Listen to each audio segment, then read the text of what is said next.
This podcast is brought to you by the Podtower, hosted by the Watchtower database. Visit youtube.com/thepodtower for informative, hilarious DC animation-themed podcasts and live streams every week. And check out the Watchtower database for DCAU video essays, timelines, fan theories, and more. And please, enjoy the show.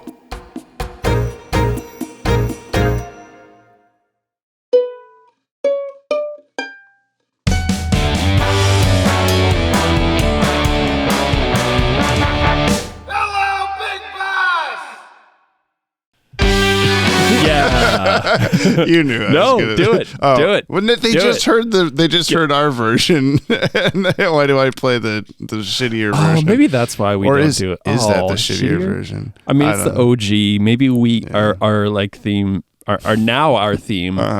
Wait, why don't you put that on the soundboard? Because it's not. I don't know. It has like a pickup note. It has a transition moment. Like this is like catches you off guard. We're like, awkward pause. Where it's like if it was the other bit, like it doesn't have the same effect. No, you can cut it the same spot. It's not the same. Jamie. But I should also leave the 2 seconds of silence at the start of. Yes. Anyway, hi, we're the Yoppie dudes. We're the you don't say that anymore either. Coming at you from Big Bus, Oregon. We just got to get all the things that we don't say anymore. You remember 2021? 1921, of course I do. I was there. I was graduating high school. Actually, didn't we say your college? Jamie, when did you graduate college? 2014. Oh, weird that it was 100 years after I graduated college. That sounds correct. There's lore in here somewhere. What's the actual title of the podcast, Brian? Tell me. Yoppie Doo. Jump on. I wasn't ready. Jamie, this is Jump on the Bat-Wagon, the podcast where we show. I can't do this. Reverse the pronouns. How does this work? I actually don't remember what you say. I'm James, and I'm here to show my friend Brian. That's Brian. And I'm Brian. And I'm James. The entire DC animated universe. Is it in the controversial airdate order still? From start to finish. For the very first time. No, from start to finish, the controversial airdate order for the very first time. And I'm Brian.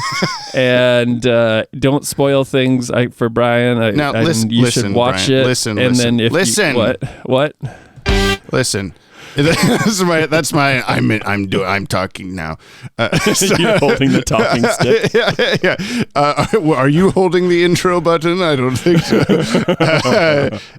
Now, the Baby Doll and Time Out of Joint episodes, the most recent 2 episodes, have gotten a lot more listeners than usual. Yes, that's frankly true. I feel it is because of our recent jump to the Bat-Wagon, the TikToks, the shorts, the reels, whatever you want to call them, the clips from the show that are like, look at these funny ass little dudes hanging out, talk about Batman, and people are like, oh, interesting. I had no idea, and then they come over here. So for the sake of those people. We're being terrible of introducing what the fuck this is. Is that what your whole rant is about? You're I thought bad. you're going to be like, hey, new listener. Oh, hi. Welcome. Yeah, no, that's what I was. We love you. Doing. Welcome. But also, you got to expect chaos in this podcast. Yeah, you're a few minutes in now, and this is what this is. So, I mean, no, we've got a foundation. We have a structure. But we are structured individuals. We do our best. We start off we just open the show, we do whatever. And once we get into it, we get into it. But I mean, the hilarity there is that like there's not usually much difference between when we start like either the Zoom call or if we're in person doing this. The fuck are you doing with your hands? It's so clicky. Oh, it's because you're hearing through a different microphone. I'm sorry. No, you're good. I was like, no one else is hearing the clicks. I'm just going to keep telling people that Brian's doing some stupid shit in the background. Do your clicks. Do your clicks. It helps you. It's okay. I know. I don't mind. It's fine. You do. No, I do clicks. What were we I have a spinning record on the back of my phone. Listen. You're such a good DJ. Thank you. Anyway, just saying that we this is just us, and then we eventually say, "Hey, it's time to actually podcast." Like 5 minutes after we've already started. So, welcome, new listener. If that's you, let us know in whatever comments or whatever you want to do. And hey, Jamie, let's make a podcast. Okay, is that what the name of the podcast is? Brian and Jamie make a podcast. It's like because that porno framework has never been used. What? Oh, Zach and Miri. There you go. God damn. It's 2007. When did that come out? 12/21. It's 12/21. We recommend you watch today's DCAU episode before listening to this, whatever this is, to get the full experience out of our discussion. I can't make you do that, but I can make Brian do that. At the time of this recording, Batman the Animated Series, what was it, 12/22 now? 12/22. Batman the Animated Series is streaming on HBO Max, soon to be Max, and available on DVD and Blu-ray. And please, if you send in mail or leave a comment, do not spoil anything past this episode for Brian. See, I don't want to know stuff. So just saying, you said the whole like Max thing. I almost sent you a screenshot because HBO Max is still... Like I got an advertisement on Instagram for HBO Max. And I'm like, they're not going to drop the Max. What? You're not going to drop Or they're not going to drop the HBO. No, it's been like officially announced and everything. There's a new logo. Yeah. No. Although I do see like the only time that I've seen it so far is there's a trailer for like a Penguin TV series that's coming out, like a spin-off of the new Batman movie. It looks fine. Penguin was just a just fine part of that movie to me.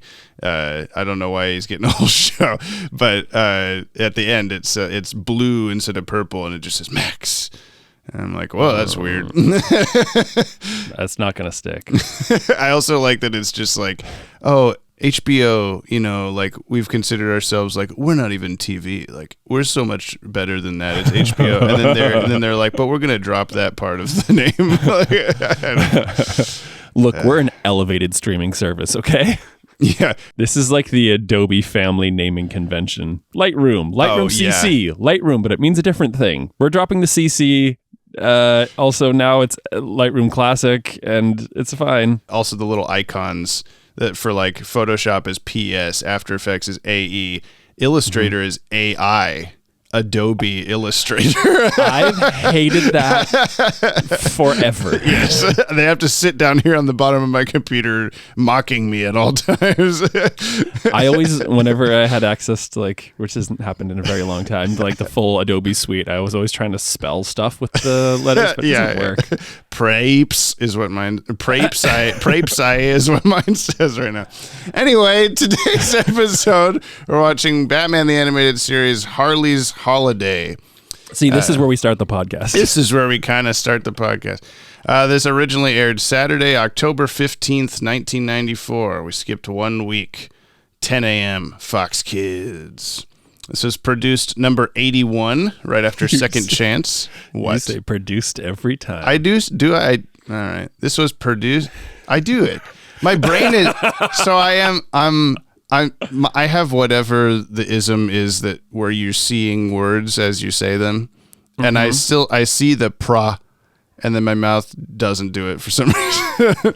From now on, I will make sure this was produced number 81. Oh, no. Don't do that. I just let me make fun of you. This was produced number 81 right after Second Chance and aired number 76. Writer Paul Dini. Director Kevin Altieri. I didn't write down stuff for them because they've been around long enough at this point. You know who they are. Music, Lolita Redmanis. Your favorite. She's my favorite. Animation by, what do you think? Don Yang. There you go. Now we watch it. 76 episodes in. I still don't know how the fuck to get out of that and go watch the show. Well, it's pretty easy. There's just a clip from the show. Yeah. There's just me editing it in the future and cut me off at some point, James, just in the middle of the sentence or something. Ah! Are you all right? Wow, I never saw them do that before. Hey, don't I know you? I don't think so. Something about that chin. I know! You're Bruce Wayne, the boy billionaire. Unattached, I see. May I help you, miss? Uh-oh, enter the jealous girlfriend. Hey, remember me? That big charity bash a few years back? The one the Joker robbed? I was the clown girl holding the gun on ya! Oh, don't worry, I'm over the crime thing, see? I'm rehabilitated and ready to live my life right. How nice for you. Goodbye. Gee, you make one little mistake and they never let you forget. Yes. Yes. Yes? Yes. Harley's Holiday, Veronica, Vreeland in a car. That was the best part. Was it the best part? I don't know. That was the whole episode. Veronica in a car. Veronica in a car. There's a subtitle? I don't know. Nah, we can do better than we that. can do better. We can do better than that. What are you looking around for? My water. Your hyenas that live in your... My hyenas. I will not cough. I will not cough. Is that the subtitle? Just kidding. Maybe. Wait, is that we did it. We watched the episode. We did. You know what time it is for now? What time it is for now? Senyap, senyap. 12:57. You're wondering, senyap, what you just watched. Senyap, senyap. Take a listen to the synopsis. The short summary, which is sometimes kind of long. Yeah, baby. Well, tell me what happened in Harley's Holiday, B-Ray. Harley ggets released. Harley has a bad day, and then she makes out with Batman in the end. No. Actually, that'd be pretty good to do. all the synopses that have been like extremely long. We're on number 76 in our bonus episode of extremely long synopses, and then we just get to 1/2 a sentence of a description, and they're like, "Oh, thank God." I mean, I think that's a full sentence. That is pretty much what happened. Yeah. I'll tell you the official synopsis. So much longer than that. Discharged from Arkham Asylum. Harley Quinn, Batman had a discharge at the end of the episode too. Holy shit. Harley Quinn tries to lead a sane, normal life. Sadly, she can't seem to stay out of trouble, and when a misunderstanding occurs, Harley makes the situation worse by stealing Bruce Wayne's car and kidnapping his girlfriend. This ignites a screwball chase that not only involves Batman and Robin, but the police, army, and Gotham's most dangerous gangsters as well. I don't think "as well" was required at the end of that sentence, but yeah. I guess Bruce is dating Veronica now or something. They're at least shopping together. They're shopping, and then Harley's like, "Oh, and unattached, I see," or something. She's all jealous and weird about it. And apparently Harley has a type. Bruce Wayne. And it's guys that are like 4 or 5 times her mass. It's it's guys that are Batman. Yeah. It's guys that are Bruce Wayne's suit in the department store was just like he was wearing like 6 suits underneath the suit. Like it was like bloated or something. I don't know. I know we're gonna probably talk about it a lot, but it's very interesting animation in this episode. Like, it started out so bad, like early Batman bad art kind of days, and then by the end it was fine. But it started out by the so end, poorly. there was still a handful of shots throughout the episode that I was like, ooh, or haven't seen something like that in a while. But then the rest of the episode, like 90% of it, I was actually like, hey, this looks pretty good. Like not in like in a still a different way, like a different. This isn't what I'm expecting it to look like. This isn't like how I would draw it or whatever, if I was trying to imitate the style and stuff. But it's like, it looked good, I think. Anyway, the like certain shots of Veronica were like hyper detailed more than they like ever are. Like them peeking out from behind the car door to see the tank coming and stuff like that was like, oh, there's like 1,000 more lines on this than I would expect to see. But it also was like, oh, pretty art. good. I like. Yeah, but then they kind of like also like managed to like gloss over the ninja fish. Oh yeah. That that Robin's just like doing like 2 frames of fish spinning over and over again. Yeah. And the fighting itself was not amazing, but I'm not trying to dunk on the episode. I think it was just fine. It was good. Yeah, no, we're just dunking on the art. This is what we do. Welcome to everyone new listening to the podcast. This is what we do on the podcast, is we talk about the show and what it meant to us in a terrible way. But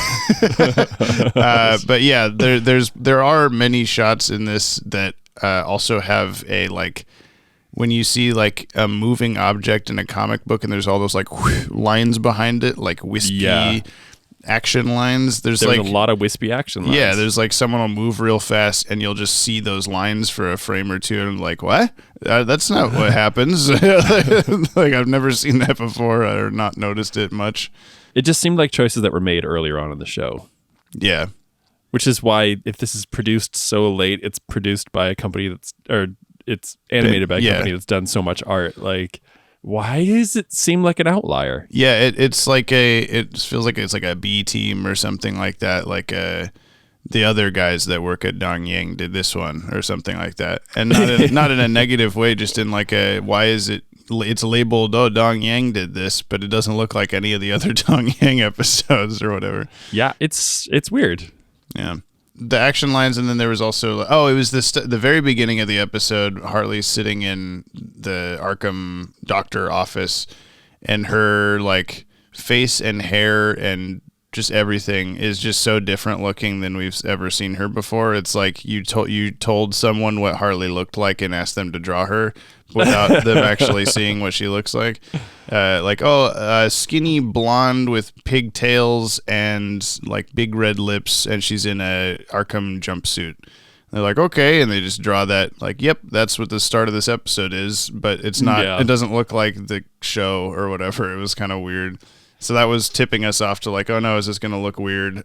And then the rest was just fine, good. So kind of did. I mean, there was weirdness throughout, but the art also was like, by the end, I'm like, wait a minute. Yeah. You know, they bothered to animate a spoon full of.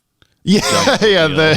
The billboard that had a little boy eating oatmeal, and she like catapults out of it, and like chunks of oatmeal also fly out. And like, are we to believe there is real oatmeal in there?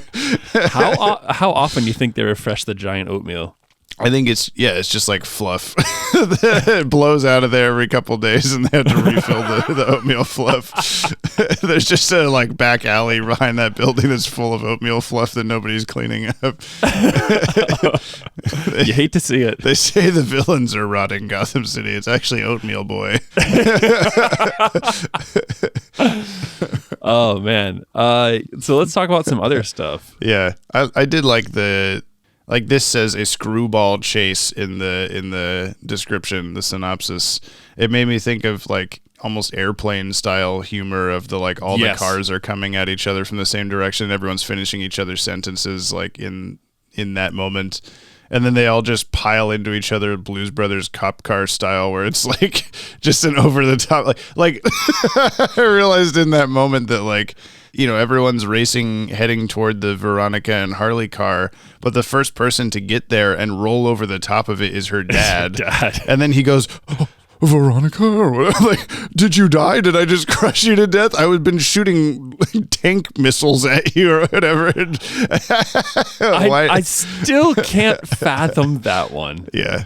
Why was he doing that? Like, I will do anything to get my daughter back. I'm going to shoot at the car she's at with a tank. Hope I only hit Harley Quinn or the car and not my daughter. Right? Like, that doesn't matter how accurate you are. If you're going to stop that car with a tank round, like, you're going to be hurting your daughter. Yeah. There's no other, like, version of that. Yeah. Or like, he's like so blind. Like, he's so unhinged. We get that when he's in oh my God. Gordon. Thank you. Sicky brain. We get that when he's in Gordon's office and he like kind of just like goes off the rails and destroys his coffee. Yeah.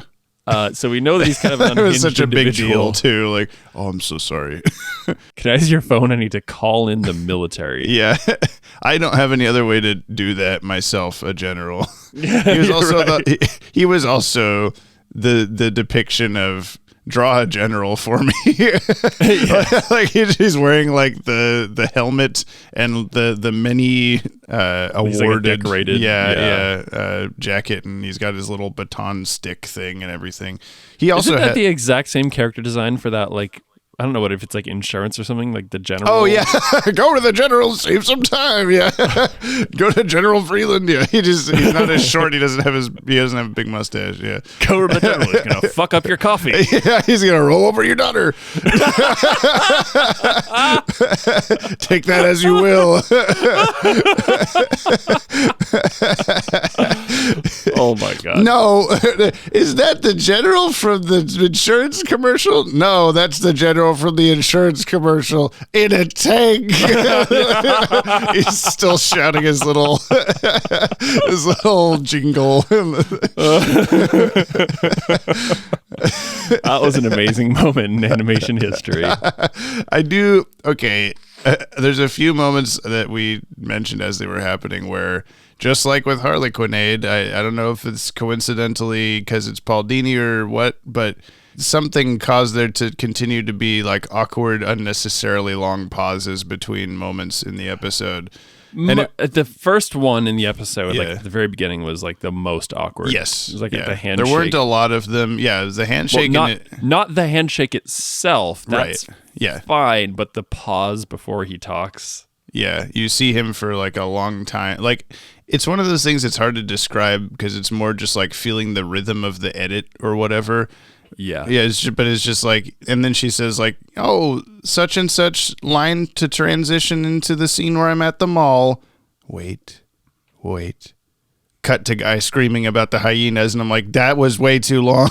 Yeah. Just cut to the guy. Like, I don't know. But that only happened really in that opening scene and maybe one other time. And I think the only other time it happened was maybe on purpose because it was the general like sitting there like, oh, what do I do next? And then he just rolls over the side of the bridge or whatever and goes down into, crushes some asshole's car and continues on his way. Yeah. What an odd choice. Like, well, I can't catch them that way. I guess I'm just going to demolish this dude's car. I was pissed off, so I needed to take out my frustration or something. And I love that there's a space to the side of that car that he could have just avoided it. There, He's like, nope, this tank only makes right turns. Yeah. Well, or 90-degree turns. I can't brain today. I can turn on a giant penny. That did remind me though that this is one of the times now that we've like seen actual citizens of Gotham City like present during a thing happening. Like all 10 million of them. And but he even said like on the radio, like, oh, they've been spotted in like Gotham Square or something like that, which you would think is like the city Times center Square. or something like that. Yeah, the most populated area, I guess, finally has like 20 people on the sidewalk that are actually mostly animated. There's a couple shots they were just like weird little paintings or whatever, but I was like, oh, people. There's like bystanders. There's not just like nothing happening. Because I was thinking about that when we were talking about that recently, that like, oh, where is everybody? I never see anybody. Mm-hmm. I wonder if most episodes you're supposed to just kind of put that out of your mind as like, oh, this is taking place in like the middle of the night and nobody's out or whatever. But I guess we saw like in the Christmas episode, there's a shit ton of people walking around buying Christmas presents. Batman and Robin are doing their like nightly like city sweep 60 times or whatever, and there's people everywhere, but you never see them. So finally, there's just like citizens of the town. Like, hey, I was just reminded as you're talking about that like that's kind of the impression I got of Sacramento. Oh, like a few times I went to Sacramento and there was just like nobody downtown. Like it felt like a ghost town the whole time. I just looked up the population and it's 500,000 people. So like, I still don't know if like they haven't updated the census in a while. Well, I was just watching some video about the making of Day After Tomorrow. Or no, that's not the movie. What the fuck is it? Hang on. No, what's the zombie movie? Which one? No, Night of the Living Dead. 28 days later. 28 days later. That's the fuck. I was like 48 hours. No, that's a different movie. Day After Tomorrow. That's 28 days later is what I was trying to say. Where like the opening scene of is it Cillian Murphy? Is that how you say it? He's like, I'm not Irish. Cillian. This is Arnold Schwarzenegger. Where he's probably Cillian. He's walking through the street in the middle of some giant UK city. I don't remember where it is. London? Sure. I don't fucking know. I've seen it once, okay? But there's nobody That's there. That's your first mistake. Yeah. There's nobody there, and the making of thing was like that they could only get that shot the like second the sun came up, so that they had an exposure of any kind for the camera. Okay, we have one shot because people are going to start coming out of their houses and whatever, with like the completely empty street. So that's I guess what I don't know where I'm going with that. It's just a thing. That's I'm letting you know about it. Addition to the podcast. It's a triv. It's a triv. Is it though? I don't know. It's a trip about 48 hours, whatever the fuck the movie's called. Do you want to hear the cast of this episode? I would love to hear the cast. Okay. Oh, they don't seem to be speaking, so I'll tell you what their names are. Okay, thank you. Kevin Conroy as Batman, Lauren Lester as Robin. Nice.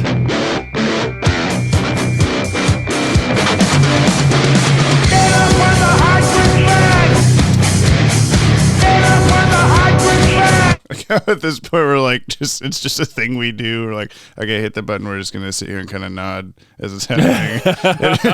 Whereas in the beginning, it was like, oh, it's so cool, so funny. But you still were excited. You're like, is he gonna talk? Is he gonna talk? Yeah. And he pulls up. Yeah. I always love when we get a Bullock talking episode. Yeah. That's Robert Costanzo as Detective Bullock. I didn't mention that. I thought you might have forgotten. For new listeners, we play that song because you see Robert Costanzo also voiced Phil in Kingdom Hearts, and then he says get up on the Hydra's back.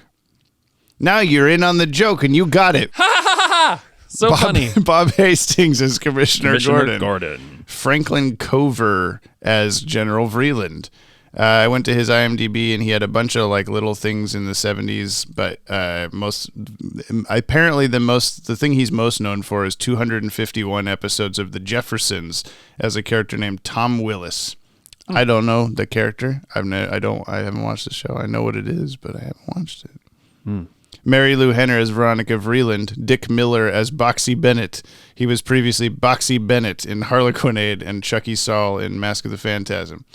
We had a little appearance by Henry Pollock II as Scarecrow, and Arlene Sorkin as Harley Quinn, of course. And then last we've got Suzanne Stone as Dr. Joan Leland, who was the doctor signing her out of Arkham at the start. Holy moly, you got some hail or something. Yeah, I didn't know if you could hear that.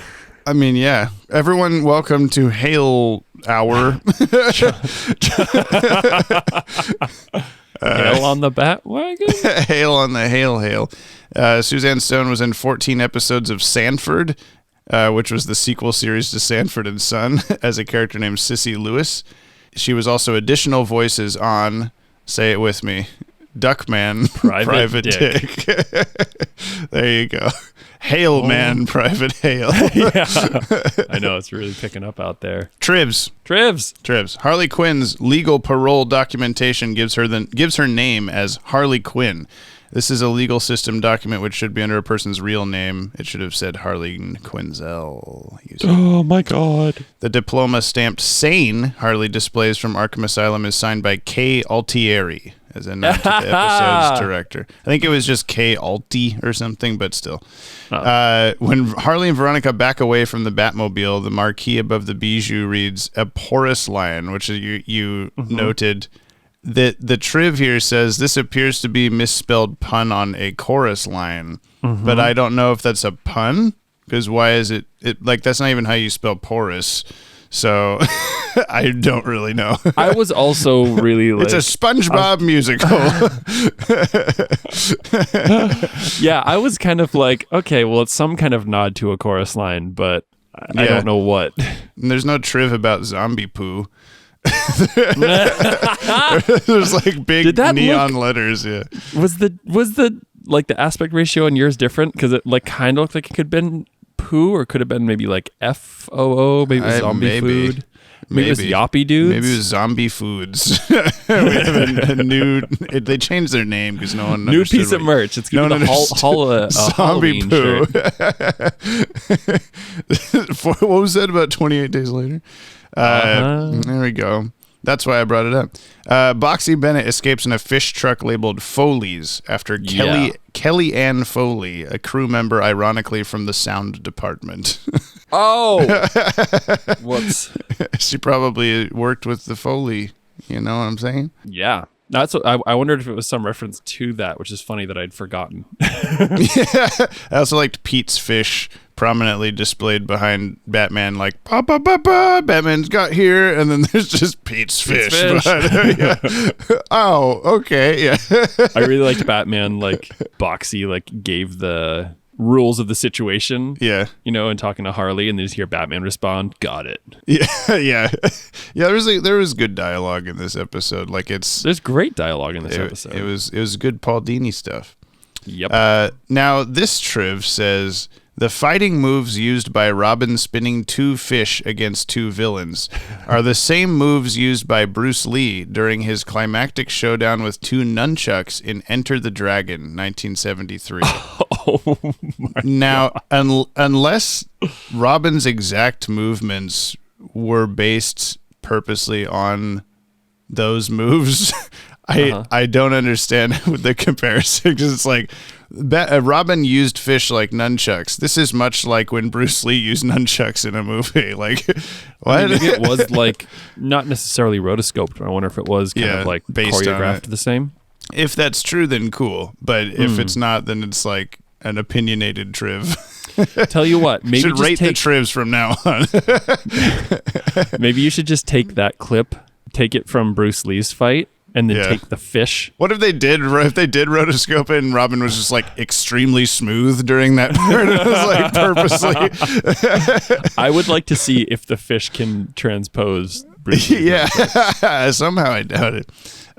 This is the first episode in which Harley appears in a non-cameo role without the Joker. Oh. And I looked up this episode in our archives of stuff. Came across a bit from Bruce Timm's Modern Masters art book. We talked about this in the first Harley Quinn episode, where I had said, like, this is the first time Harley Quinn appeared in anything. And you're like, what, really? And I had said how, like, they didn't think that she would be, like, as big as she was or whatever. And so it was a while before she showed back up or whatever. Yeah. So there's this little quote, the interviewer asking Bruce Timm, did you have any idea that she would be a strong enough character to eventually have basically her own episodes? And Bruce said, not at all. When Paul first mentioned the idea to me, I thought, okay, that's kind of clever. We put her in Joker's favor, but it wasn't until we got the footage back from overseas and we saw her on the screen that everybody instantly fell in love with her. As much as I didn't want to keep using her because I had this gut feeling, we kept trying to make the Joker scary and scary and scary, and by having his wacky girlfriend there, it brings out his goofier side. I was really concerned about that, but we all loved the character, so Paul kept sticking her in every Joker show. We would read it and go, I don't know, maybe we're overusing Harley, Joker's losing his edge. Sure enough, I think that is kind of the case. Eventually, she became such an integral part of our version of the characters, we were able to pull off some really dark stories with her, as well as some fun and light ones like Harlequinade and Harley's Holiday. I guess I've kind of felt that way about the Joker being a little too, like, silly or whatever, not as threatening as when he's by himself or certainly in Mask of the Phantasm, but it's not, like, bothered me, like, damn it, Harley Quinn is here, I hate this, or whatever. I don't know if you've felt any differently than that, but... No, like, for, like, Joker specifically? I guess, yeah, if he's felt less of a, like, threat or whatever if she's there. Not so much, like, he just seems like kind of a wild, multifaceted individual anyway. Like, he's like super unpredictable all the time. And so this just feels like his sort of like his like normal ups and downs. I mean, she, like, in Harlequinade, when she shows up at the end and he's, oh, I'm in the swimming pool in my onesie and and I'm like goofing around in a biplane with my pilot outfit and stuff like that. It's like not, I mean, he's got bombs, but he's not as like he's not as spooky as when he walks into some guy's office and pins him down and toxins him and then gets him in the hospital. And he's I don't know, all the stuff he was doing in the movie was really like scary. While screaming and being returned to his cell, the Scarecrow screams, "All should feel anguish toward him as the God of Fear." In the comics, God of Fear was actually a title the Scarecrow took when he sent all of Gotham in a panic shortly after Bane broke Batman's back in the Nightfall comic book story arc. He broke Batman's bat. He broke Batman's back. He back.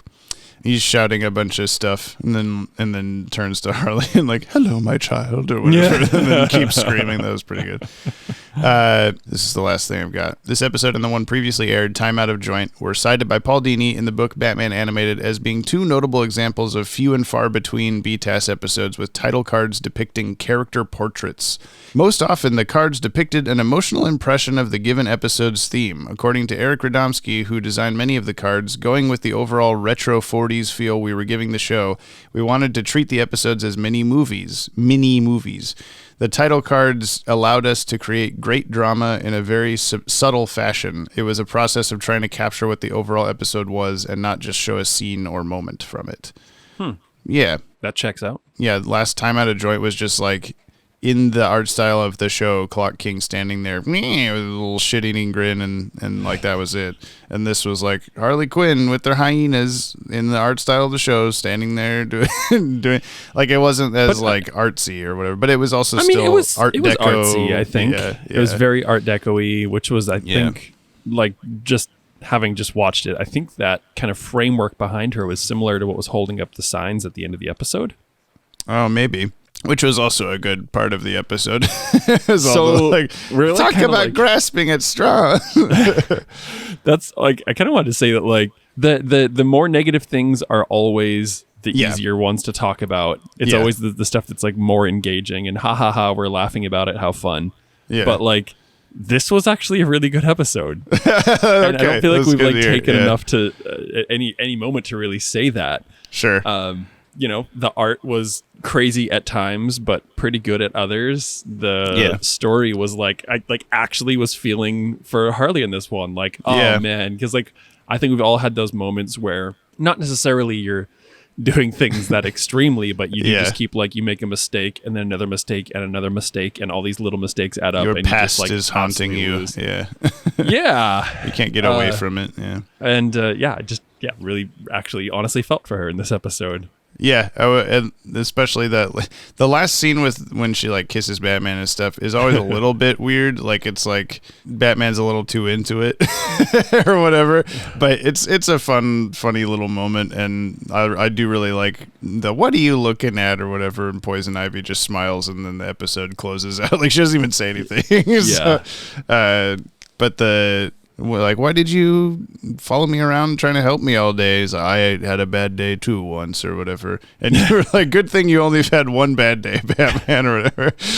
I mean, that's the life of a billionaire, right? Yeah. Oh man, I had a bad day once. Yeah. It was tough. So what's it like for you peasants? Right, yeah. Oh man, I've had troubles. One time Alfred forgot to bring me my ham sandwich in the Batcave, and I was hungry for like 10 minutes. Clearly that's the worst thing that's ever happened to Batman. Clearly. That's what he was talking about. It wasn't about his parents. He's long healed from that. He's talking about his ham sandwich day. We assume, but this show hasn't really shown us Batman's origin story, so we don't know for sure what happened. Yeah. It was June 14th, 19 whatever, and Batman wanted a ham sandwich. Narrated by Dr. Wakati, guy that narrates Babe and Babe 2. Is that what it sounded like? I don't know. I was just putting that on it, I guess. That's all the tribs I've got. Do you want to talk about keen effects in this episode? Ninja fish. I suppose. I did like the neon signs and stuff. The mouth eating gum or whatever that was. The was neon kind of candy bar, shattering candy bar. Yeah, yeah. It wasn't like a super.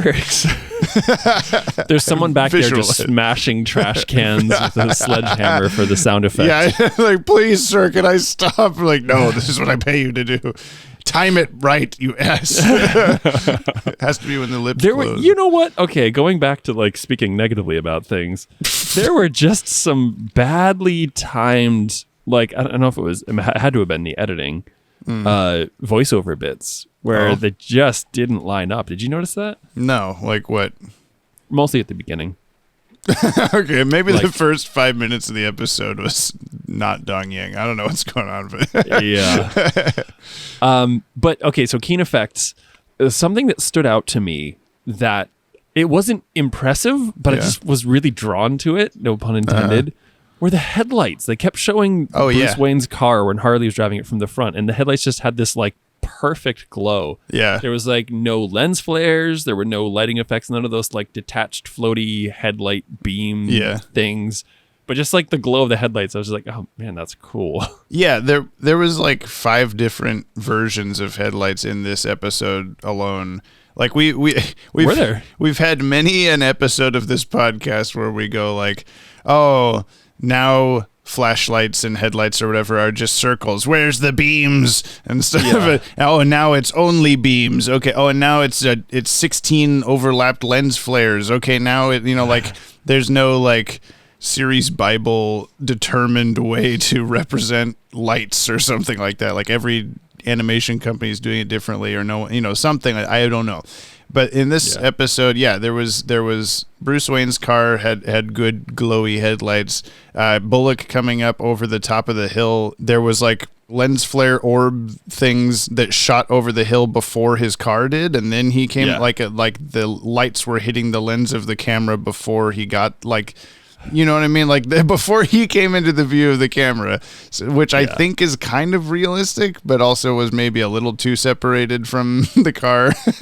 But then also when I think it's Batman, Batman and Robin are stopped at the blue street light, blue stoplight, and the Bruce Wayne's car with Harley in it, and then I think Bullock zooming after it have just the beams and nothing else. Like they're like static. They're like popped onto the car, just moving with the car. So there's already just like a bunch of different no, this is what a headlight is or whatever in this.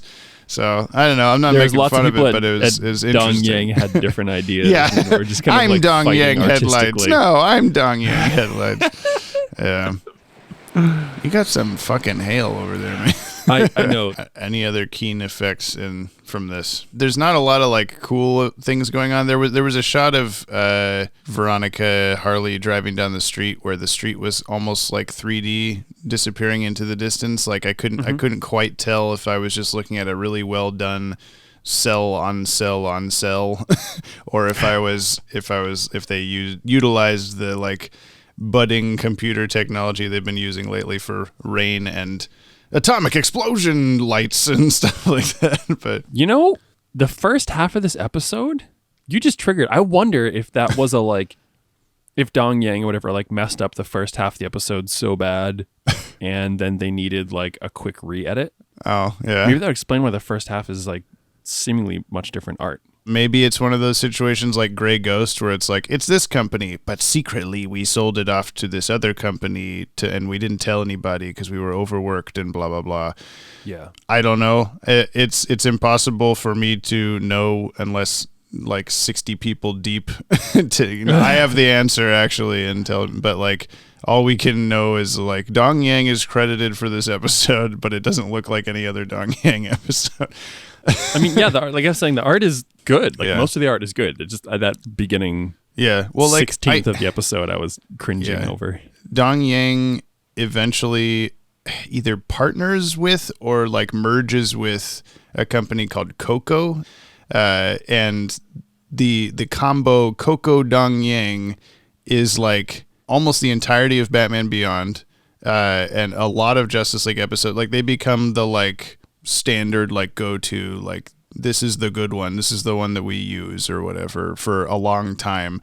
And I can recognize the handiwork of these people by being like, okay, like it's really on model. They have a very specific way of like doing like kind of overly rubbery facial expressions, but in a good way, like in a like, I don't know how to describe it. Like, oh yeah, that looks right or whatever. Stylistic. Yeah. My brain goes like, yes, good when they're doing an episode. And the only time that since I was thinking about that the whole time, like, is this really Dong Yang? I'm like going to look for the like Dong Yang-isms. And the only time that I saw it was the scene where Harley's like talking to Veronica. She says like, I'm going to, not press charges if you keep me alive or whatever. And Harley's face, like in that entire conversation, was as if like Dong Yang animated Harley's face in this scene and someone else did everything else or something. It was really weird. But it wasn't like jarring bad, like, whoa, what the heck's going on? It was just like, oh, I see it right now. So I don't know. I'm stuck on that because it's a very like obvious part of watching this episode, I guess. Batman's usefulness. Pretty useful. He was playing catch up for most of the episode, but I would say that overall he was useful and maybe eventually getting his message through to Harley even. I appreciated that the glass breaks, Harley's causing a scene in the store. And he's like, oh, I gotta go or whatever. And I was like, oh, so obviously he's gonna, run down the corner and he'll pop in as Batman. But no, he just runs in as Bruce and is like, Miss, don't you want to not fuck this up? You just got out of jail, like that, or whatever. Like he's like trying to still be his like compassionate Batman self. But he's like, I don't need to be Batman to do that. That would make this worse or whatever by showing up as Batman. So yeah. But then she just pops out anyway. I'm armed, she says, as she holds an arm in her hand. I love that. That was a pretty good scene, though. With it's just the security tag on the dress, and you're like, Harley, like, come on, really? Yeah, Harley, no. Yeah. I'll give Batman 7.5 mannequin arms out of 10. Nice. That's about what I was going to say. Because of the slow uptick. I'll give him a 7.75. Ooh. Slowly disintegrating Bullock's cars. I was going to say that, Bullock's car just gets shittier and shittier. He crashes it like 6 times. Yeah. Yeah, the point at the end where he's just like, my car's shit. I'm going to kick off the roof and drive over this fire hydrant because I give no fucks anymore. Yeah, he like kicks down his hood and kicks off his bumper or something and then just goes. Yeah, he just drives over the fire Parts hydrant. Come flying behind him. Yeah, and then, it's just every scene is just worse and worse. I wonder if that's like his personal car, like a pizza boy would be like, you put the logo on their own car. Yeah, definitely. It's not the police department's car that they've loaned him or whatever. It's just his car. He's not even on the clock today. He just happened to be driving down the street. Well, that pisses me off. I feel for Bullock. He's like kind of an ass and he's kind of an idiot. Yeah. But he always does seem to be getting the short end of the stick. Like he's always the fall guy. It's fun to be able to kind of like sympathize with him or like, I'll enjoy Bullock as a character or whatever, because he started off very like, yeah, fuck this Batman guy. I'm a piece of shit. I'm a worthless, possibly corrupt police officer or something. He's had a good arc. Yeah. So I was just thinking, like, I'm going to get another tattoo tomorrow, and maybe I should just like get Harvey Bullock. Like, the guys, I have this whole art piece thing worked up, but like maybe instead I'll just get a Bullock tattoo. You're so influenced. You're so like moved by this character. He's just the best. Okay. We need to do a top 10 characters list or something. I can't wait till we get to the show Bullock Beyond. I'm trying to make any sort of joke about that without revealing anything about the show to you. Whatever. The world always needed a Bullock. Anyway, this is a books or hip hop. I'd say this is hip hop. What about you? Yeah, it's pretty damn hip hop, I'd say. It doesn't feel books at all. Do we need to introduce? No, new listener, I'm not going to tell you what this means because we don't know either. Do we put this on the top 10? We have a top 10 list. Maybe we should read the top 10s regardless for all the new listeners. You don't have to read the shitty fart versions that I wrote on your list. Okay, but you have to read yours exactly as it is. Oh, no. Okay. My list from 10 to... Damn it. Jesus Christ. So many different changes. Okay, just you okay there, Jimmy? I keep going down and reading the next one, and it's also really funny. Okay, Jesus. Thank you. Okay, my list from 10 to 1 is Beware the Grey Ghost. Is it point of view or just POV? It's just POV. Yeah. Okay. Beware the Grey Ghost. POV, Pretty Poison, Joker's Favor, Second Chance, Almost Got Him, Riddler's Reform, Robin's Reckoning, Feet of Clay Part 2, and Heart of Ice. Interesting. Mine seemed to be all episodes of a different show, I guess. If you can read between the lines here, new listener, we like to fuck with each other's top 10 lists. So this is the top 10 list for Jim, who is a butthole. In reverse order from 10 to 1, I have Shalom of the Bat, parts 1 through 2. The Man Who Licked Batman. Riddler's Reform with an N. That's not Riddler's. Oh, Riddler's Reform. Sorry. It has red lines under both the words since they don't exist, so I couldn't read it quite well. Second Chance to Chance. Almost Got Imogen Cunningham. Heart of Ice Ice Baby. Two-Piece Bikini Part 1. Fett of Clay. I assume like Boba Fett. Yeah. Number 2 is Redacted. Used to be On Leather Wings. And 1, Robin's Reconsidering His Career Choice Part 1. It's not as nearly as funny as when I was just reading them in my head. It's not as funny out loud. If you want to just cut that and read your actual list, that's okay. Or I could leave both in. Yeah, Shadow the Bat, Man Who Killed Batman, Riddler's Reform, Second Chance, Almost Got Him, Heart of Ice, Two-Face Part 1, Feet of Clay Part 2, On Leather Wings, and Robin's Reckoning Part 1. I don't proud of you. think I... This is a really fun episode. It is really fun. I don't think we fully expressed that too well in the podcast, but no, we didn't. We were in the mode of like, okay, what terrible things can we talk about? Because that's just kind of what we have been doing. It is fun to do that. It's fun to tear apart the bad stuff, but it's also... It's got to be said when it's not bad. So, yeah, we got to get a little bit of that like Jordan Blumen inspiration and be a little more optimistic about these things. I know. He tells us to do that.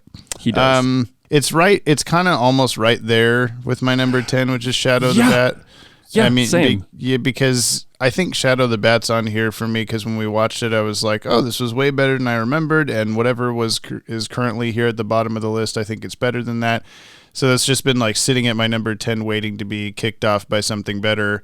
But I don't know if this is better.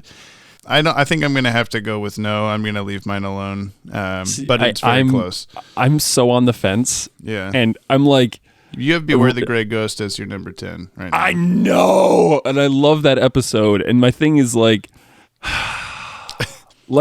oh, by the way, listener, Brian finally wrote out the descriptions of each episode so that he can remember what they are. I can, because I want to have an honest impression of the things. Like, I loved POV. I think I should have rearranged the order. Yeah, you got 4 shuffles left, but you got hundreds of episodes. I know. Well, okay.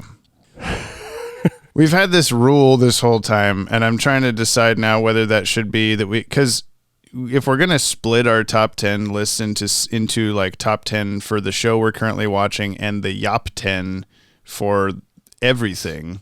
It'd be cool to have the like 5 shuffles per show. Per show, yeah. That's or maybe just 3 even. Because I'm looking at this now and I'm just like, yeah. You know what? Like Pretty Poison, like awesome.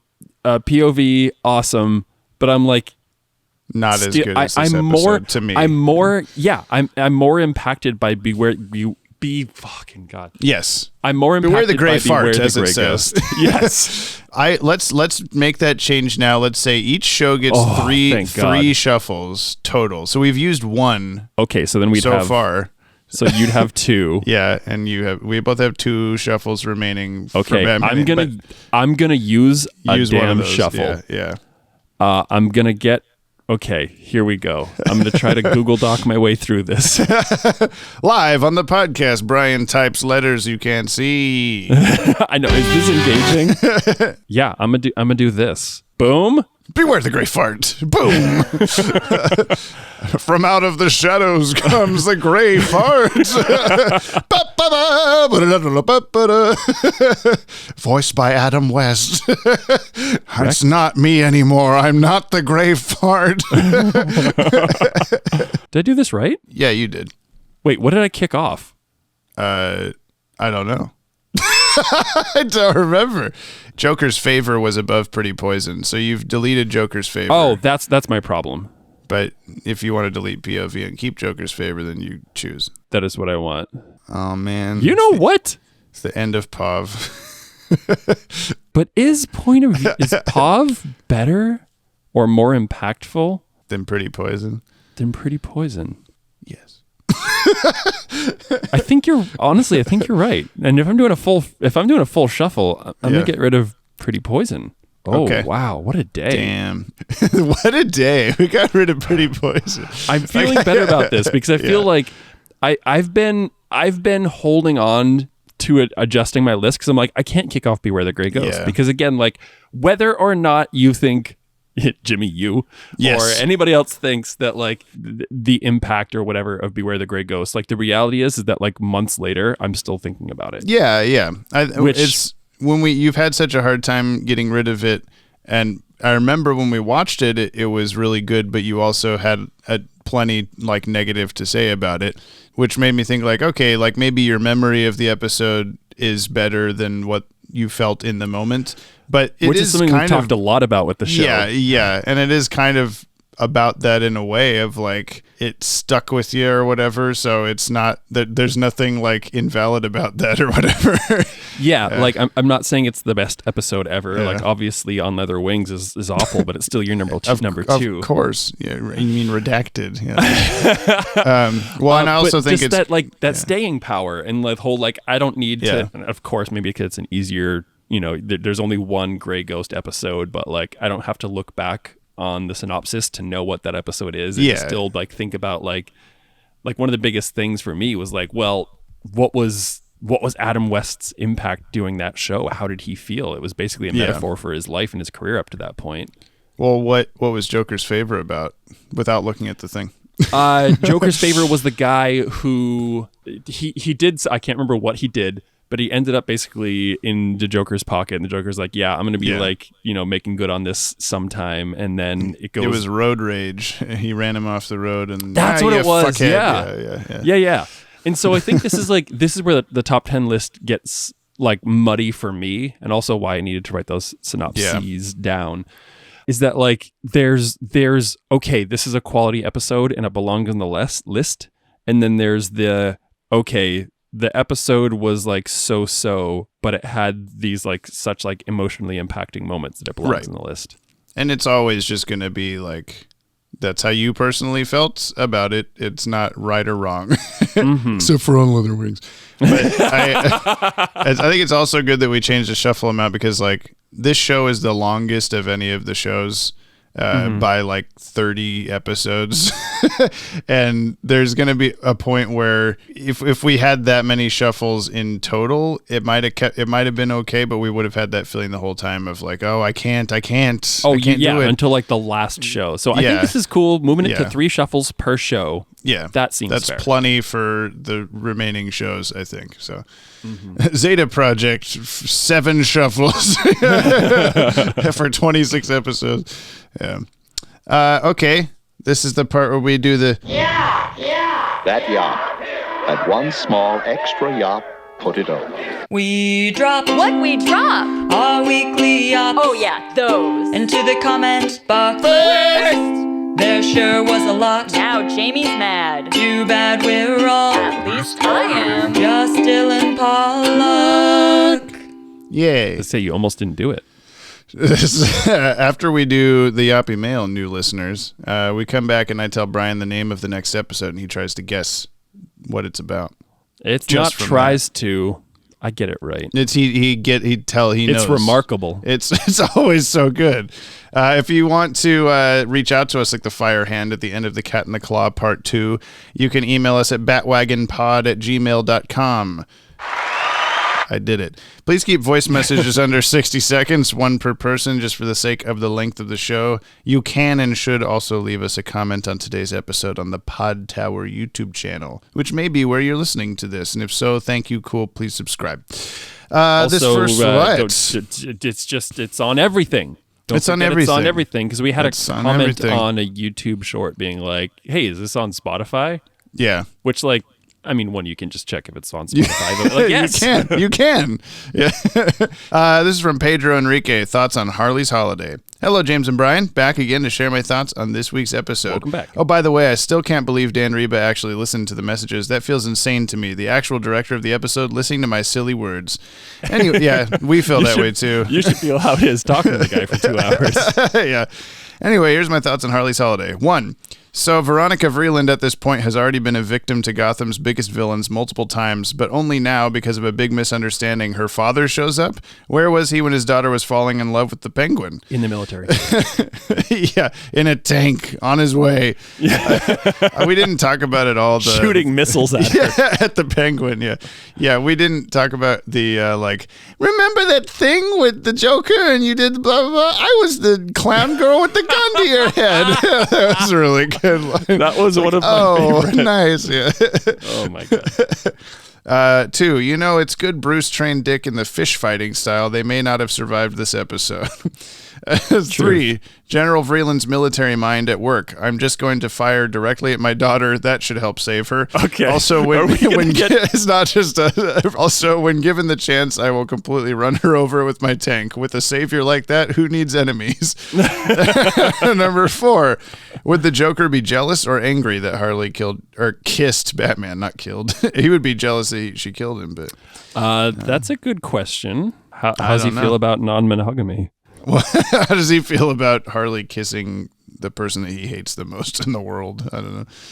I love this episode. It keeps going with this season's theme of villain redemptions. It gave me just enough hope that Harley was going to turn good. Overall, I really liked the direction of this episode. In fact, I think I've liked all the Harley episodes. Until next week, stay yappy. You stay yappy as well. This is from Scarloey1. Jump on the Mechanic Wagon, Season 2, Episode 10, baby. Hello, listener, and welcome to Jump on the Mechanic Wagon. Whee! I'm your host, Louis1. In this episode, I'll tell you about Season 2, Episode 10 of our early main series, The Mechanic's Holiday.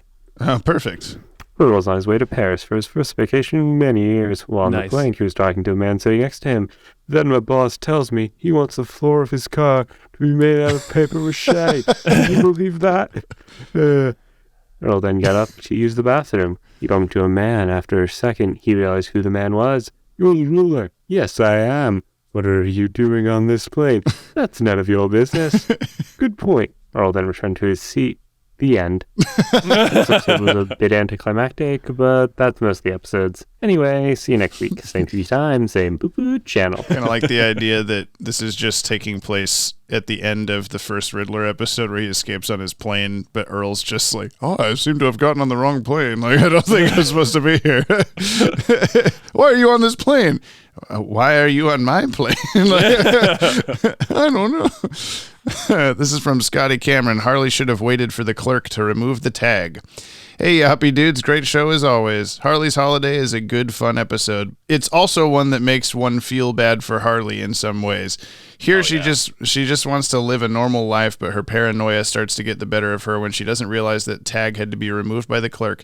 Seriously, did Harley never buy items like that before becoming a supervillain? I enjoy the puns this episode, and the next one have a lot of fun with puns.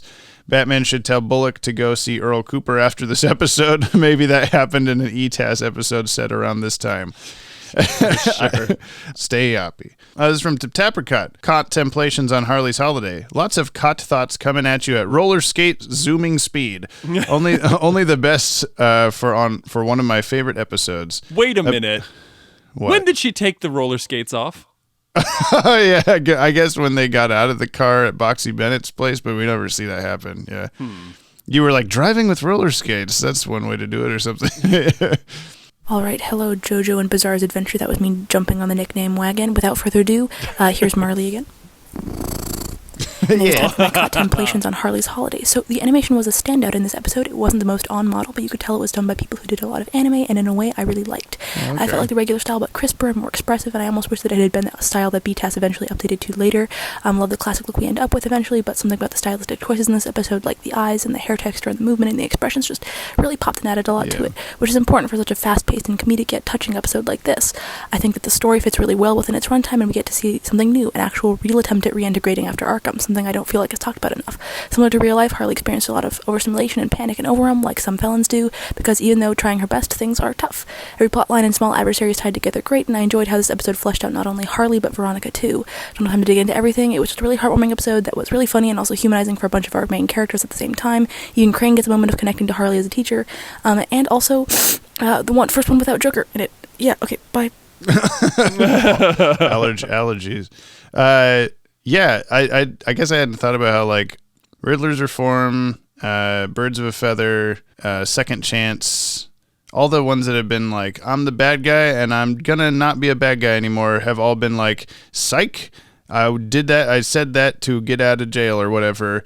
Whereas this one's actually like she's wanting to not be Harley Quinn anymore or whatever, and then just, well, the world's against me 5 minutes later, so I'm just going to be Harley Quinn again, I guess. You know, the one thing for me that didn't really check out is, like, why did she have her full Harley Quinn getup with her on her person? Like, waiting for the opportunity or whatever. Yeah, like, I kind of wish they just, like, you know, maybe they did kind of more of a, like, I always want these to go darker, even though it's, like, now on Fox Kids. Once we get past this show, you'll start getting your, like, oh, thank God. Okay. When you want something to do something, I think it will do that thing. Nice. So my thought was that, like, maybe, you know, she had her, like, bright red lipstick on. She could have, like, smeared it across her face, and it could have been more reminiscent of the Harley look or something. You know, she had the red and white Harley outfit look, already. Yeah. I don't know. Like, yeah, that would have been a good opportunity for, like, a new costume or, like, just a temporary this episode look for her or something like that. Yeah. Or wait, what about, like, what if she grabbed clothes off the rack that were, like, vaguely similar? Reminiscent? Yeah. Because they're fighting in a costume shop or something. Oh, they got the Harley Quinn costume. This is GCN Musical Minute from Jordan Blumen. Here we go.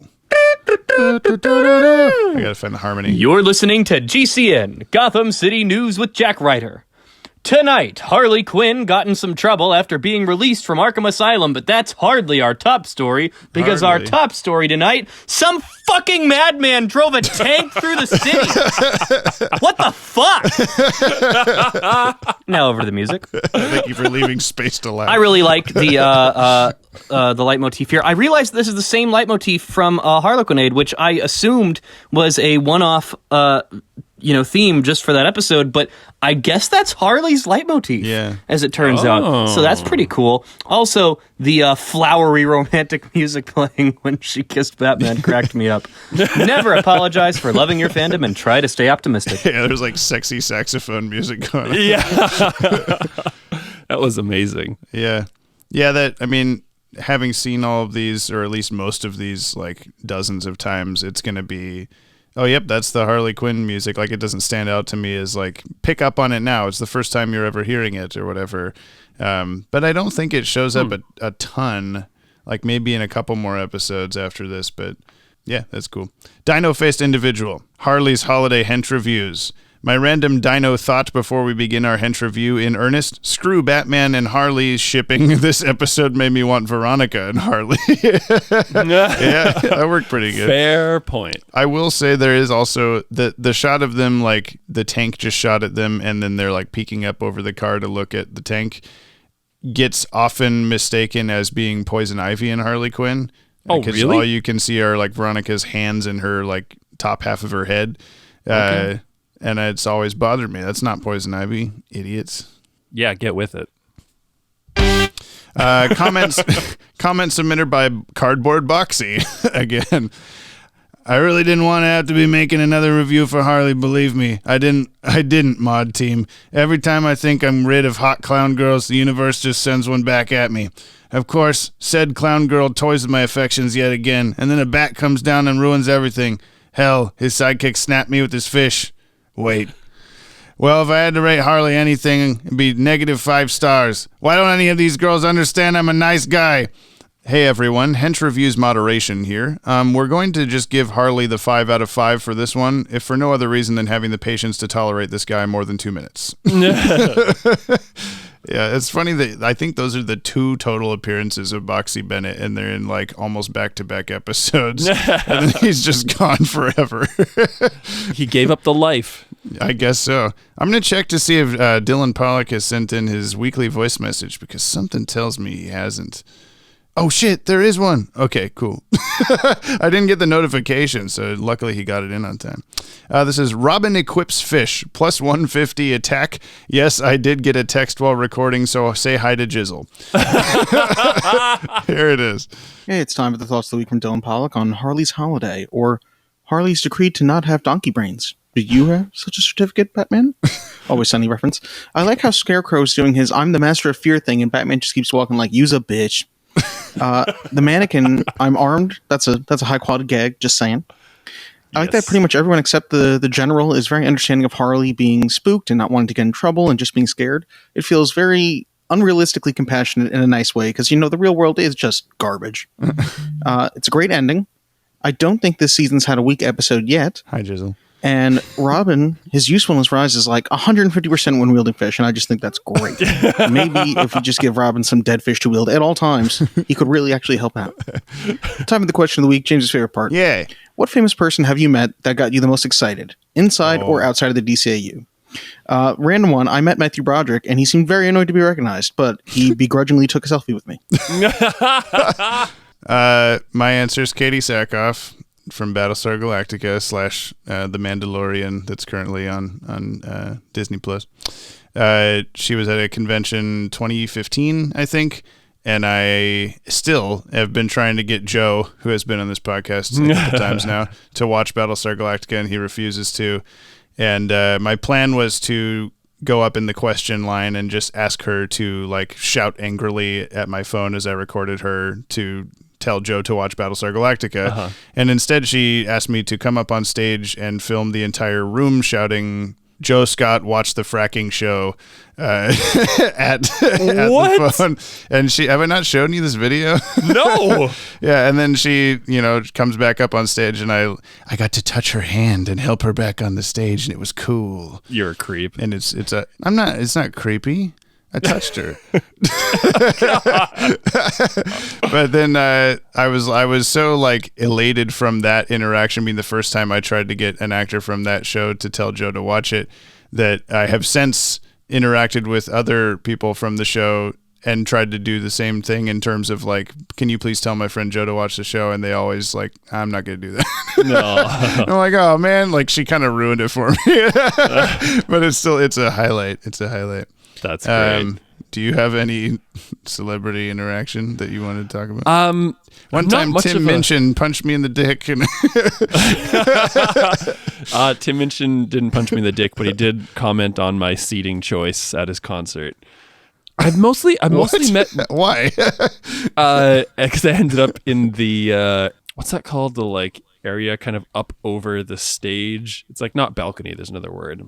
The like... crow's nest or whatever the fuck. I know what you're talking about.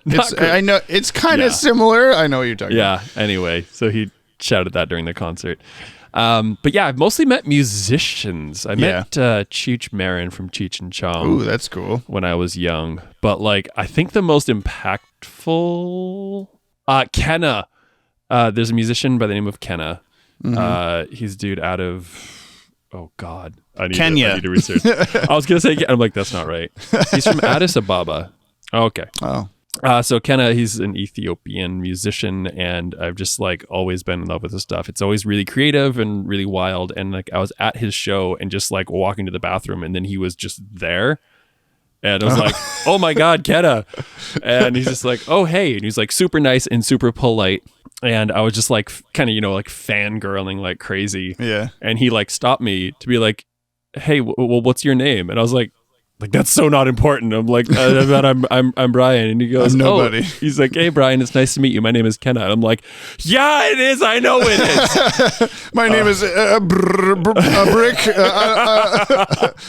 You had like a flash forward from several years in the future. Yeah, right. Time bent. I was just like so into that one. But yeah, he was just like, that's cool. The nicest, like arguably one of the nicest people I've ever met. So let's see. This is from Blue Knight Beyond. I like how in the episode, this is about Time Out of Joint, Batman was like, if a car hits us, it might trigger an atomic explosion, but proceeds to shoot his grapple gun through his car, forgetting that he may trigger an atomic explosion. Right. Which kind of makes you wonder how this works. Like, if they touch stuff when they're going fast, does everything trigger an atomic explosion? Like, when Batman disarmed Mayor Hill's hammer, shouldn't the hammer hitting the ground trigger an atomic explosion? I can see Batman coming back and realize the explosion he tried to prevent still happened because the hammer hit the ground, causing an atomic explosion. Yeah, I like the way you think. Yes, and also, of course, relevant to the clip from the episode that we posted as a short that was about the bikes. Yeah, you didn't need to include me in that one at all. I don't know why you did. I did because you hadn't said anything, so I was like, I better have Brian talk. No, you can just leave me out if it's not relevant. No, you're in there. This is from Zane Beatty. I'm back and caught up after a short hiatus. I got married or just added realistic sounding lore to this sock puppet account. Congratulations either way. Great to hear Dan join you for double Robin's grunt and give it to the next person, or Riddler's reform. No apostrophe, since this is the first draft of my comments. Welcome back. Noah, when you guys get to Superman, will the show be Jump on the Superwagon? I did reply to this as Podtower, but I figured it was kind of a relevant question because that's coming up soon. We have talked about this on the show before, but the title will stay the same. My very loose reasoning for this has just been that Batman and or Batgirl are on every show that we're going to watch. So there's still a Bat person. It still counts as the Bat-Wagon. It's fine. Are you going to change the art in any way? Yeah, no, when we watched Mask of the Phantasm, I did the Mask of the Phantasm like cover art with us on it instead. Oh, that's true. Yeah, I'm gonna change the logo. Will stay the same. It'll just be swapping out like the main character or whatever, pulling the wagon or doing something else with the wagon. And then the movies will continue. I'm gonna try to continue to redo the poster art for the movie with us as the something. It's gonna be harder for the next one. The next movie we watch, the art is much more integrate, like it's a big painting for the poster. So I'm going to have to figure out, like, how do I put us in this and take Batman out of this? Just Photoshop. Actually, I think I know exactly, right now in my head, I think I know exactly which two characters I'm going to replace with you and me, and it's way funnier than what I've thought of before. Okay. So we'll get to that. The title will stay the same. This is from Wishbone, the dog from the PBS show. I think I've made this joke before. According to this video's YouTube-generated transcript, the word time is said 188 times. You guys were so close to breaking 200. Also, Brian not knowing Superman can fly, and instead thinking he could only leap tall buildings in a single bound, may just be one of the most old man things he's ever said on the podcast.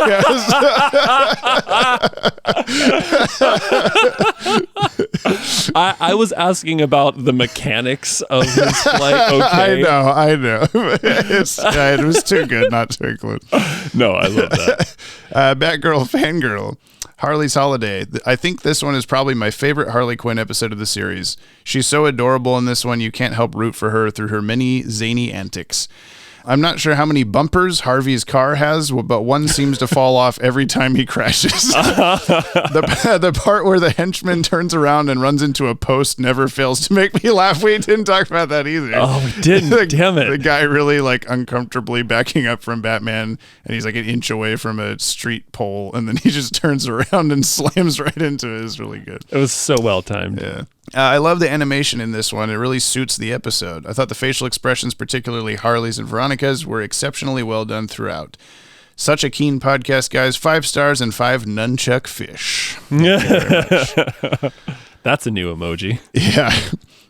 Nick Sorensen.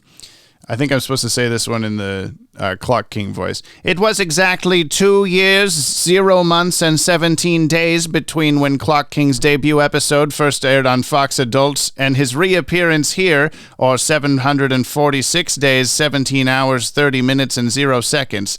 And it's been exactly... Did you actually do the math? I guess so. Oh and it's been exactly 1 year, 5 months, and 16 days between when James and Brian last watched him for the podcast and watching him today. Needless to say, it's about time we got another appearance of the Clock King. Thank you. Good.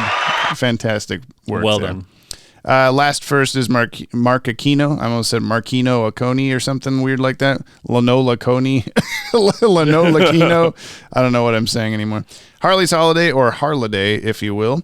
It's the Harley Show. Harley time. All day, every day. Harley for days. Harley forever and ever. 100 years Harley. Harley 1,000,000% boy. Feel free to smash random buttons on the soundboard. James. Excuse me. I'm going to quote Rick and Morty like that? Yeah, I'm just reading from a WB marketing brochure. Anyway, I thought this episode was just okay. Not as good as Harlequinade, but not bad either. Oh, well, we didn't like Harlequinade, which is apparently the wrong opinion. It's rare to see. We did not like it. It is rare to see a Harley-centric episode that has no Joker in it, unless you count the Joker-looking grenade that she pulls out of nowhere in the last 5 minutes. Where did she put that? Predating her own series more than a quarter century later. Yeah, the new Harley Quinn show that's on Max. It's not DCAU, so we won't be watching it. Maybe later. Performance-wise, Arlene Sorkin is still wonderfully manic as Harley Quinn. They kept saying how Harley is now more mentally stable than ever, but literally everything she does this episode, from the second she jumps for joy, says otherwise. In Harley's defense, though, yeah, she's like, yay, whoopee, or whatever at the start. In Harley's defense, though, I feel like that says less about her and more about how incompetent the psychiatric team at Arkham are. Unreliable doctors, terrible security, and orderlies who are no less violent and corrupt than the inhabitants.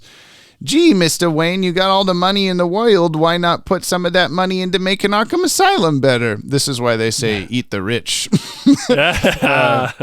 If I had a nickel for every time a major villain on this show said that society is to blame for the way they are, I'd have 2 nickels, which isn't much, but it's actually not odd that it happened more than once if you really think about it. Also, if I had a nickel for every time I referenced this Doofenshmirtz meme, I'd now have 3 nickels. But if you're counting the total on the show from any listener, it's way more nickels than that. That shot of Harley on roller skates chewing bubblegum and walking her hyenas is 100% a vibe. Reminds me of the famous image of Salvador Dali walking his pet anteater and giving 0 fucks while doing so. I have not seen that. I don't know. Okay, well, we're going to Google. Yeah, I guess we're going to look this up. Oh, my God. Whoa. I had no idea. If you haven't seen that before, it's time for you to go to the internet. It's time to type that in. Boss Biggest Bear Hugs, the #1 podcast host of this here multiverse of ours, Jiggity Jig, and Mr. Bristles. Speaking of Mr. Bristles? I don't know. Speaking of holidays, by the time next week's podcast airs, it'll be April 21st, which is yours truly's birthday. I'll be 27 this year, and all I want for my birthday is for Brian to serenade me with his guitar. But hey, who wouldn't want that for their birthday? Thanks for letting me be a part of this oddball community of ours. Till next week, Smoke Bomb. Hold up. It's your birthday. Brian's going to the other room to get the guitar. James edited out several seconds of silence, and now Brian is back with his guitar to serenade you for the birthday or whatever. What am I playing? I don't know. What's a good That was like an Ed Sheeran. I literally don't know who, I know who Ed Sheeran is, but I was just talking with Laura the other day being like, I don't know. Everybody knows who this is, and I don't. Actually, I just realized that's Passenger. That's not Ed Sheeran, what I was just singing. But anyway, don't you know Happy Birthday immediately? No. Happy birthday.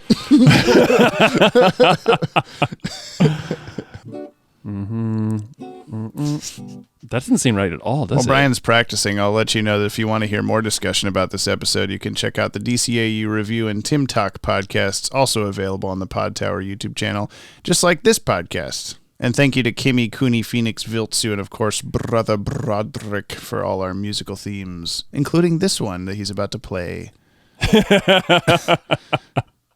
Should I do it sweetly? Happy birthday What? Yeah, is that a yes on doing it sweetly? Yeah. Okay. Happy birthday to you! Happy birthday to you! Happy birthday, dear Mark Aquino.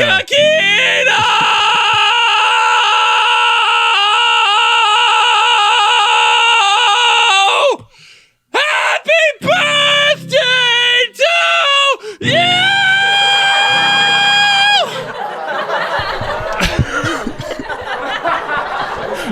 I scared the dog. Oh no! Hi, Rose.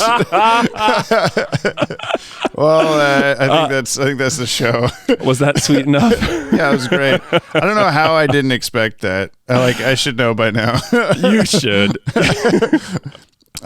Next week's episode, Brian. You want to hear what it's called? It's called "Make 'Em Laugh." Oh, that's not the right button. It's a Joker episode. Okay, and what happens? I know I keep going back to this, but with like the 89, what it is? Batman with this whole like laughing gas thing. Yeah. Joker's going to do a Joker thing. A great prediction. I mean, he's gonna. No, it can't be that straightforward. Make 'em laugh. Do you recognize that phrase from anything? Are you familiar with "Singing in the Rain"? No. Oh, okay. It's a Singing in the Rain thing? Song. Well, it's not like. Is it gonna be a Batman musical? It's not. Oh. That will happen at some point. What? Not the whole episode, but yeah. Oh, that might even be more uncomfortable. Okay. The entire episode. I don't know. Joker takes an apprentice. Okay. That can't be right. No. Not entirely, but it doesn't sound like I'm entirely wrong, and I'm very surprised by that. You'll see next week, baby. Yeah. Okay, baby. So we do. Please subscribe to the Podtower's YouTube channel for all new DCAU podcasts every week, and leave us a like over there on today's episode to help spread us around the interwebs. Also, please leave us a 5-star review on whatever the hell you're listening to this on, and you may hear your review read on the show. Did you see any reviews worth reading on Spotify that I can't see? I can't see reviews. Cool. Why not? You should be able to. I don't know. New episodes of this podcast are released every Friday on the Podtower, as well as your favorite podcast feed and watchtowerdatabase.com. The end. We just cut the show. We don't know how to get out of stuff. How do we transition to the next thing? How do we end the podcast? How do we start the podcast? How do we do the podcast? How do we be the podcast? Jimmy, just play the clip. World. Whoa! There we go. Bye-bye. Bye. Home again, jiggity jig. Not for too long, though. Miss Vreeland dropped the kidnapping charges. With a little more hard work, you should be ready to re-enter society for good. Yay. There's one thing I gotta know. How'd you stay with me all day, risking your butt for someone who's never given you anything but trouble? I know what it's like to try and rebuild a life. I had a bad day too, once. Nice guys like you shouldn't have bad days.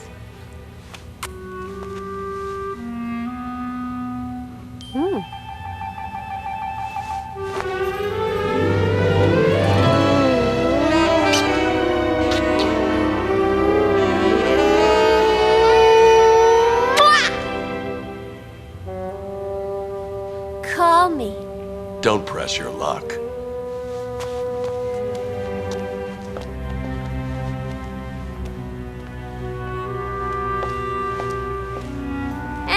What are you looking at?